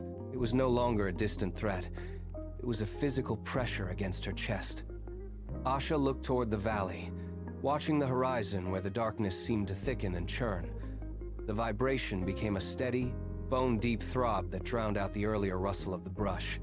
She dug her heels into the mud, bracing her frame against the tree trunk, and stared into the gloom. The river was reclaiming the land, and the vibrations were a warning that the path forward was rapidly dissolving into chaos. She tightened her grip on the handle, realizing the ground would not stay solid for much longer. Asha ducked low, slipping into the narrow opening of the den. The transition was violent. Outside, the world was a cacophony of groaning earth and river roar. Inside, the air was dead, heavy with the scent of stagnant moss and sickness. She moved toward the back, her eyes adjusting to the dim, filtered light. Her mother lay curled against the damp dirt, her body trembling with a fever that defied the cool air. Each breath she drew was a ragged, whistling struggle, tearing through the quiet like a blade. Asha knelt, reaching out, but her mother's hand slumped against the floor, loose and unresponsive. The small glass vial of medicine lay discarded near the entrance, its cork still pressed tight, completely forgotten in the delirium. Aisha grabbed it, her fingers fumbling against the smooth glass. She shook the bottle, hearing the hollow rattle of the few remaining drops. It was not enough. Her mother's chest heaved, a desperate, shallow rhythm that failed to pull in the life she needed. Asha pressed her hand to her mother's burning forehead and realized the medicine was no longer a solution, but a cruel reminder of how far they had slipped into the dark. Asha stepped back out into the night. The forest was no longer a path. It had become a cage. The trees seemed to lean inward, their gnarled branches weaving together to choke off the sky. Every leaf that shivered against another sounded like a whisper, and every shadow stretched toward her with deliberate intent. She scanned the perimeter, but the darkness was thick, pulsing with the weight of unseen observers. There was a sensation of being weighed, measured, and found wanting by the very woods that had once been her sanctuary. She turned her head, catching the glint of something reflective in the brush, a pair of eyes, then another, blinking in the gloom. They were not the eyes of prey. They belonged to something that waited for her to stumble. The air grew dense, heavy with the scent of damp earth and rot, trapping her in a perimeter of hostile silence. She pressed her back against the rough bark of the oak, her knuckles white as she gripped the handle of her axe. There was no way to go back inside, yet the path forward was blocked by the unseen pressure of 1,000 judging gazes. The cage was tightening, and she was the only thing caught inside. Aisha shifted her weight, the handle of her axe grounding her as the clearing filled with movement. The council had gathered, their collective posture shifting from confusion to demand, eyes locked on the girl. They stepped forward, but the ground vibrated under a new weight. Boru the bear surged into the center of the clearing, his massive form planting itself like a mountain of muscle between the council and the girl. He did not growl. He simply stood, his steady, heavy breathing setting a pace that forced the council to halt. Mira the swan moved with a different kind of force. She glided into the space, her wings unfurling to create a wall of white that cut through the darkness. She stood as a barrier, her presence demanding a silence the council was not prepared to give. The political friction was palpable. The council members bristled, their voices rising in a sharp, discordant murmur, but they could not bypass the two sentinels. Every time a member pushed forward, Boru took a singular, heavy step, and Mira tilted her head, her gaze pinning them to the mud. The standoff was absolute. The forest was no longer just a cage for Asha. It was a battleground of wills where the Guardians held the line against the encroaching discord of their own kind. The standoff in the clearing held for only a heartbeat before the rhythm of the forest changed. A low, guttural vibration crawled through the soil, rising from the direction of the Moon River. It was not a sound of wind, but of mass displacement. Boru lowered his head, his heavy, labored breathing suddenly matching the cadence of the water as it surged against the bank. The ground beneath the council members buckled, forcing them to break their formation. The river was no longer a distant threat. It was here. Icy, dark water spilled over the ridge, snaking around the gnarled roots of the old oak. Aisha watched the liquid wall claim the perimeter, the cold moisture soaking into her boots. The urgency of the flood silenced the council.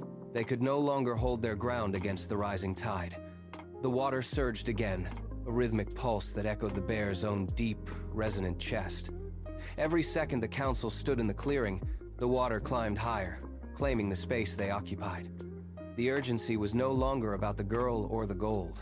It was about survival. The river was closing the distance, and the forest floor was rapidly turning into a churning, impassable mire. Time had run out for negotiation. The floodwater clawed at the roots, but the focus in the clearing had shifted. Asha stood near the den entrance, her grip on the axe handle tightening as she scanned the perimeter. The forest had become a cage of deep, shifting shadows that seemed to pulse with a life of their own. She watched the space between the trees, where the darkness appeared to thicken. It was not the organic sway of branches caught in the wind. It was purposeful. She squinted, her eyes darting across the undergrowth as the light from the moon fractured against the rising mist. Every time she looked away, the shadows seemed to reposition themselves, closing in on the circle of trees. Boru sensed it too. He turned his head slowly, his nostrils flaring as he tasted the air. Something alien had entered the forest boundary. It moved with a jagged, irregular cadence that broke the natural flow of the night. Asha held her breath, her senses strained to interpret the blurred shapes dancing just beyond the reach of the clearing. The air grew heavy, thick with the scent of damp earth and a strange, metallic tang that did not belong to the river. The pressure mounted. Whatever waited in the darkness was no longer content to remain hidden, and the forest, once a sanctuary, now felt like a trap closing from all sides. The rustle of dry leaves, once a constant backdrop in the forest, suddenly ceased. Asha stood motionless, her ears straining against the heavy silence that had replaced the wind.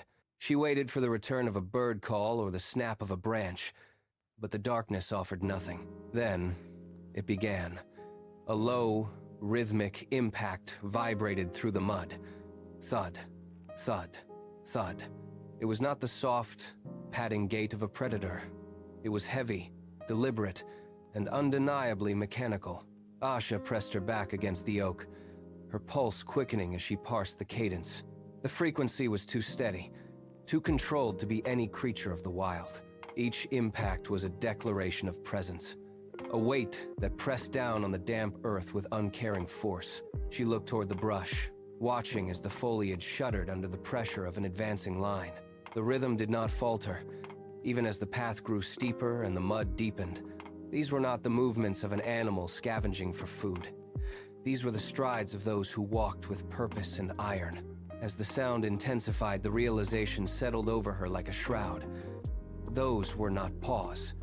They were boots. The rhythmic thudding stopped abruptly at the edge of the clearing. A branch snapped, then another. As the dense thicket parted, Varric stepped into the dim light of the moon. He stood still for a heartbeat, his head tilting as he scanned the huddled group near the oak. His eyes moved with a sharp, predatory focus, darting from the trembling council members to the golden axe in Asha's grip. There was no hesitation in his posture. He planted his weight firmly on the damp soil, ignoring the rising floodwater that licked at the soles of his feet. He took a slow, deliberate step forward, his gaze locking onto Asha with a cold, calculating intensity. The forest seemed to shrink away from him. Where the other creatures of the woods moved with the flow of the land, Varric stood apart, a jagged intrusion in the sanctuary. He reached out, pushing aside a low-hanging vine that barred his path, his movements precise and entirely devoid of respect for the environment. Asha watched his eyes, seeing the flicker of recognition and the hunger that fueled his arrival. The survival drama had ended. The confrontation with human malice had begun. Behind Varric, the shadows solidified into shapes.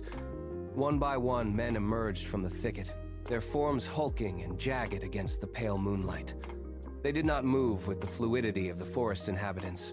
They marched, breaking branches and trampling the moss with heavy, uncaring steps. Asha watched as they fanned out, forming a semicircle that boxed the council into the base of the oak. Then, the moon shifted behind a cloud, and a sliver of light pierced the canopy. It caught the edges of the tools they carried. A pickaxe, a heavy crowbar, and a long-handled spade caught the beam, flashing with a sharp, sterile brilliance that sliced through the darkness. The glint was blinding. It was a cold, hard light that had no place in the damp, organic heart of the woods. Each piece of iron looked heavy, dense, and purposeful. The men held them with practiced grips, the metal surfaces smooth and unyielding against the rough, uneven bark of the trees. The forest seemed to hold its breath as the metallic sheen flickered from hand to hand. The intruders stood still, their silhouettes framed by the dull, gray light, waiting for a signal that would turn the clearing into a site of extraction. Asha watched the men scan the roots of the oak. She looked for a flicker of recognition, a sign that they saw the dying mother or the terrified cubs huddled in the dark. She searched for any trace of humanity, any reason to believe they might offer aid rather than harm. Her gaze traveled from the leader to the men behind him, and she found only the flat, unblinking focus of the harvest. They were not looking at the suffering, they were looking through it. Their eyes tracked the faint, rhythmic pulse of the golden axe in her hand, their pupils dilating with the same hunger she had seen in Varric. The silence between the trees changed. It was no longer a silence of waiting, but of calculation. She realized then that there would be no negotiation, no plea for mercy that would reach them. They were not here to solve the sickness or stem the flood. They were here to extract what was buried, and they would break anything that stood in their way to claim it. The last shred of hope that they were simply travelers caught in the storm vanished. Asha tightened her grip on the axe, her knuckles white, the cold metal grounding her in the sudden, brutal reality of their intent. Boru was the first to react. The scent of the men hit him before they had even crossed the clearing's threshold. He drew a long, rattling breath through his nostrils, tasting the metallic tang of their tools and the sharp, sweat-heavy odor of the villagers. His massive shoulders rippled, the thick coat bunching as his hackles rose in a rigid line along his spine. He did not growl. The sound he made was deeper, a low-frequency vibration that resonated through the damp earth and vibrated the soles of Asha's feet. He turned, his heavy head swinging with deliberate, predatory focus toward the forest edge where the men stood. He shifted his weight, his claws digging deep into the soft, rain-soaked mud until he found a solid purchase. He planted himself firmly, a wall of living muscle standing between the approaching intruders and the hollow of the tree. His breathing slowed, matching the steady, rising rhythm of the river, becoming a mechanical pulse of pure defense. He did not look at Asha or the council. His entire being was directed outward, a dark, immovable monument of fur and bone, signaling that the territory would not be breached without a fight. The forest edge seemed to shudder under his gaze.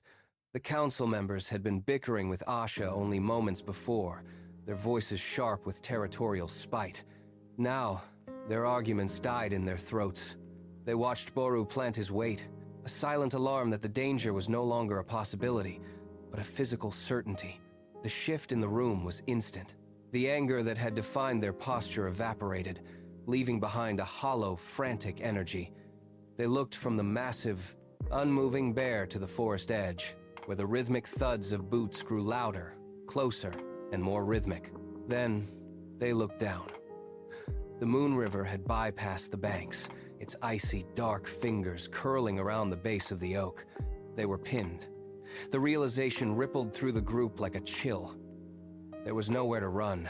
The water blocked the path behind them, and the men blocked the path forward. Their eyes darted, searching for a gap that did not exist. They huddled together, not out of unity, but out of a desperate, primal need to be anywhere but exposed. Their breathing turned shallow and ragged, matching the panicked rhythm of their hearts. The forest, once their sanctuary, had become a tightening cage of mud and shadow. They were no longer leaders of the glade. They were prey, caught between the rising tide and the metallic glint of the village tools. A faint, rhythmic thrum began to emanate from the golden axe. It started as a low, golden hum that seemed to vibrate against the damp air. Asha felt the metal grow warm against her grip, the heat spreading through her palm and traveling up her arm.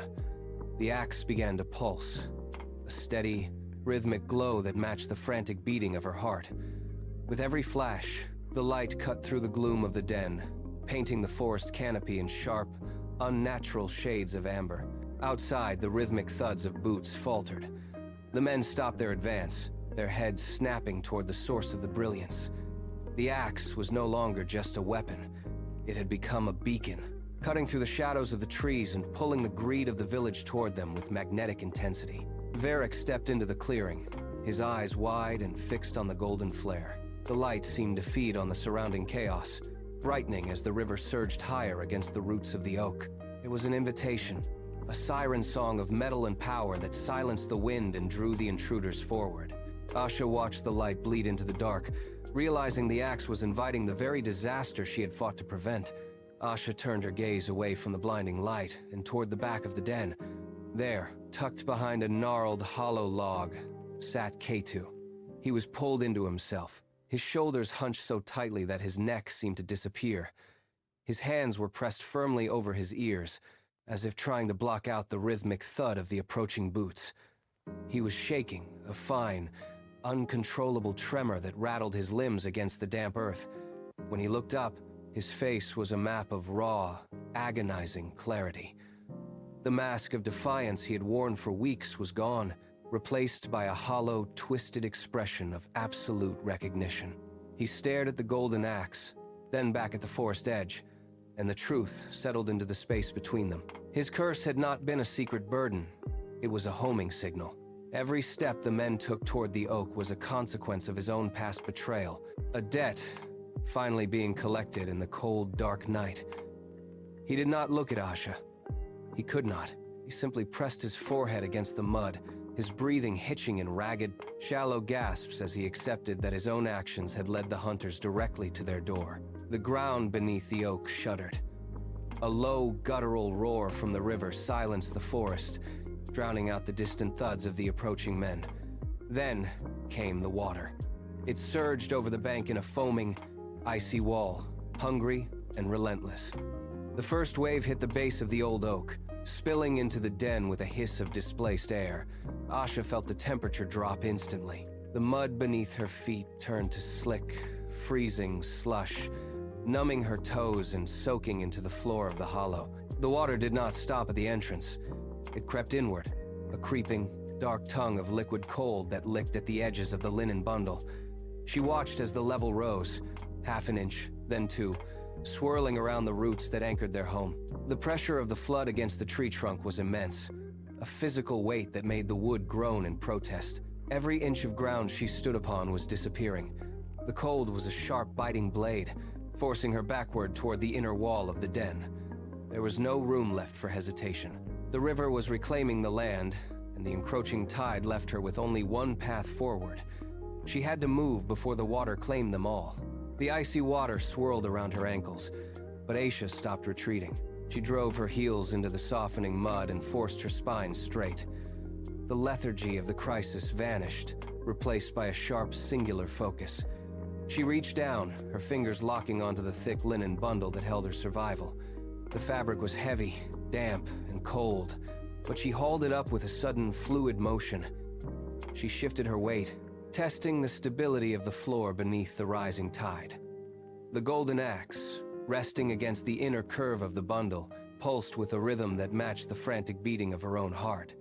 She adjusted her grip, the weight of the metal familiar and grounding in her palm. The air inside the den had grown thin, heavy with the scent of silt and impending wreckage, yet she no longer felt trapped. Her movements were precise, stripped of all wasted effort. She stood tall, brushing the mud from her knees, her eyes tracking the movement of the shadows outside the entrance. The girl who had been waiting for the end was gone. In her place stood a force that had finally calculated the cost of the coming storm. She tightened the bindings on the bundle, checked the balance of the axe, and turned toward the light at the den's threshold. Asha stepped out of the hollow log, the threshold marking the border between the sanctuary of the den and the chaos of the flood. She did not rush. Instead, she paused, turning her head to scan the small, huddled group one last time. Mira the swan stood motionless, her presence a soft, glowing anchor in the gloom. Asha caught the bird's eye, a silent communication passing between them, a brief, steady nod that needed no words to carry the weight of her intent. She shifted her gaze toward the cubs. They were pressed into the furthest corner, small chests heaving with jagged, shallow breaths. She reached out, letting her fingertips graze the damp fur of the nearest one, a grounding contact that lingered for a heartbeat before she pulled away. There was no room for tears. The sound of the rising river was a constant, low-frequency thrum that vibrated through her soles, reminding her that time had evaporated. Boru watched her from the edge of the clearing, his massive form tense, sensing the finality in her posture.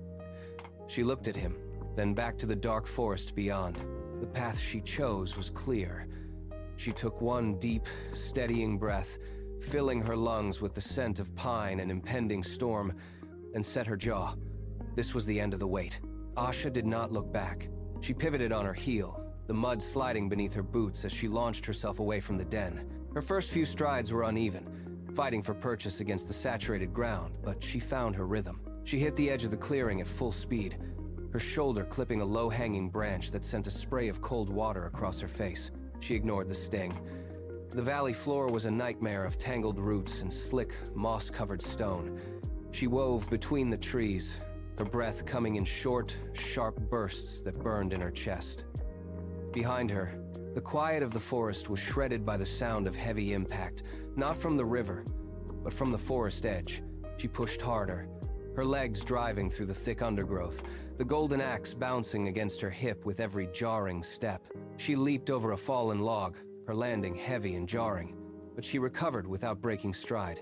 Every muscle in her body was coiled, reacting to the shifting shadows and the uneven terrain. She was running toward the dark, churning path of the valley, a single, desperate blur of motion. She reached the first narrow gap in the thicket and threw herself through, the sharp leaves raking against her skin, leaving her exposed to the open, treacherous slope that led to the river. Boru let out a guttural, earth-shaking roar that tore through the canopy, a desperate attempt to drive the intruders back into the dark. It was a sound of pure defiance, meant to stop the encroaching tide of greed in its tracks. But the forest did not yield to his warning. Instead, a series of sharp, Violent cracks echoed as heavy timber buckled under the force of the men. They did not slow. They smashed through the dense brush, the sound of splintering wood drowning out Boru's final, frustrated growl. The air vibrated with the rhythmic thuds of boots hitting the soft, rain-soaked earth. Each strike was closer than the last. Aisha heard the trees snapping behind her, a cacophony of destruction that marked the intruder's relentless progress. She pushed forward, her lungs burning, while the forest itself seemed to scream as the men tore through its defenses. The barrier of leaves and branches offered no sanctuary. It was shredded by metal tools and callous intent. The sound of the river ahead grew louder, a churning, chaotic roar that fought for dominance against the noise of the pursuit. Boru's presence faded into the background, lost beneath the mechanical clatter of the men as they surged forward, closing the distance to the riverbank. Asha hammered her boots into the mud, her focus locked on the jagged silhouette of the valley ahead. She did not glance behind. She did not measure the distance to her pursuers. She only measured the strength in her stride and the distance to the river. The terrain tilted downward, turning the path into a slick, treacherous slide of clay and debris. She hit a patch of loose shale, her feet skidding. But she corrected her weight and drove forward without hesitation. The sound of the men intensified, a chorus of heavy breathing and rhythmic thuds gaining on the slope. She reached a washout where the ground had simply vanished into a dark, steaming gully. She did not stop. She calculated the distance, pushed off the muddy lip, and cleared the gap in one desperate, soaring motion. She landed hard, rolling to distribute the force, and immediately scrambled back to her feet. Her chest surged with fire, but her resolve remained absolute. She was the path they followed. She was the target they sought. By keeping her eyes fixed on the horizon, she pulled the greed of the village away from the den, steering the chaos toward the rising, unforgiving flood of the Moon River. The weight against her side shifted, growing heavier with every frantic stride. Asha felt a sudden, sharp heat radiate from the handle, piercing through her palm. The golden axe began to pulse, a rhythmic throb of light that cut through the gloom of the underbrush like a beacon. It was no longer a passive object. It had become an undeniable summons. Behind her, the rhythmic thuds of the men faltered, then accelerated. She could hear them scrambling, their voices rising in sudden, greedy excitement as the golden brilliance caught their eyes. The light flared brighter, casting long, dancing shadows of the trees that seemed to reach out and pull the pursuers forward. Asha ignored the searing heat in her hand, focusing entirely on the rhythm of the glow. It was a hypnotic beat, a siren song of metal and magic that commanded their attention. Varric's voice cut through the forest, sharp and jagged, directing the others toward the source of the brilliance. They were locked onto the trail, their eyes fixed on the illumination, completely oblivious to the rising danger of the river ahead. She tightened her grip, her knuckles white, and drove her legs harder. The axe flared one final, blinding time, pulling the entire group of men deep into the valley, far from the safety of the den. The forest ended abruptly. Asha skidded to a halt on a slick shelf of river mud, her boots digging deep to find purchase. Below her, the Moon River had become a violent, churning expanse of dark blue, surging high above its banks. The water roared, a deafening sound that vibrated in her chest and drowned out the world. She turned to find a path, but the ground beneath her heels gave way, crumbling into the foam with a wet, heavy thud. She teetered on the edge, the cold spray of the river stinging her face, and realized the path behind her was gone. The flood had crested, sealing the valley into a narrow, muddy strip of land. She was trapped. Ahead, the trees groaned under the pressure of the rising tide. She stood firm, the golden axe burning against her palm, and faced the dark wall of brush. The air grew heavy with the scent of ozone and wet silt. She felt the vibration of approaching footsteps through the mud beneath her soles. They were close now. The forest remained silent, save for the relentless, rhythmic crashing of the water against the rocks. She shifted her weight, braced her legs against the slippery incline, and waited for the shadows to break through the final screen of leaves. The trap had closed, and there was nowhere left to run. The brush snapped with a sharp, ragged sound. Asha did not flinch. She watched as the first of the shadows detached itself from the trees. Varric pushed through the final thicket, his movements frantic and uncoordinated. Behind him, the others lunged into the small clearing, their heavy boots churning the mud into a viscous slurry. The light from the axe hit the encroaching figures, casting long, jagged shadows against the churning tide of the Moon River. The men stopped, their momentum halted for a heartbeat by the sheer volume of the water and the blinding pulse of the gold. They stared, their eyes locked onto the radiance in her hands. Varric gestured, his arm cutting through the air, and the men surged forward again, ignoring the spray of the river that soaked their legs. The gap between them and the bank closed.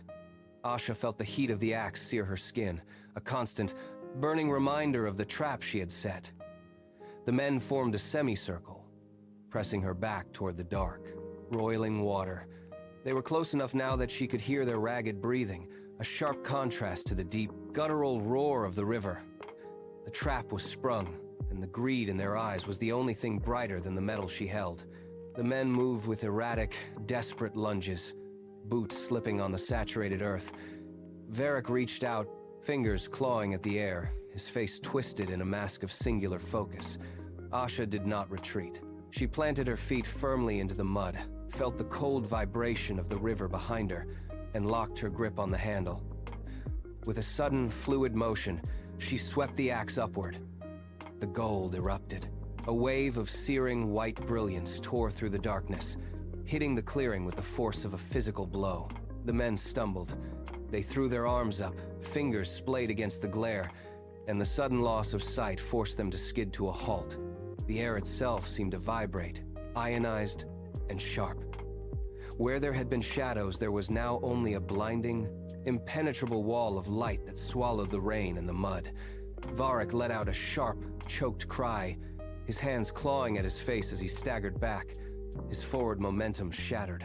The greedy advance turned into a chaotic scramble as they stumbled over one another in the sudden void. For a moment, the only sound was the heavy, rhythmic thud of the river and the frantic, disoriented breathing of the men blinded by the pulse of the metal. The blinding glare persisted, but the sound of the world had changed. The chaotic roar of the Moon River dropped into a single, low-frequency hum that rattled the marrow of Aisha's bones. The surface of the water ceased its frantic churning. It smoothed into a dark, glass-like sheet that seemed to defy gravity. Aisha held the axe steady, its heat radiating against her palms, and watched as the riverbank buckled under an unseen pressure. The water at the center of the current surged upward. It did not splash. It rose with a terrifying, deliberate grace, defying the rain that lashed against its surface. A massive, translucent limb of water formed, pulling itself from the depths. It grew, stretching toward the clouds, liquid fingers splaying out like a gargantuan hand reaching for the sky. The sheer mass of it eclipsed the moonlight, casting a heavy, cold shadow over the clearing. The men, still shielding their eyes, froze as the ground beneath them trembled. This was not a flood. It was an awakening. The liquid hand hovered, palm down, suspended in the air above the bank, pulsating with the same rhythm as the axe.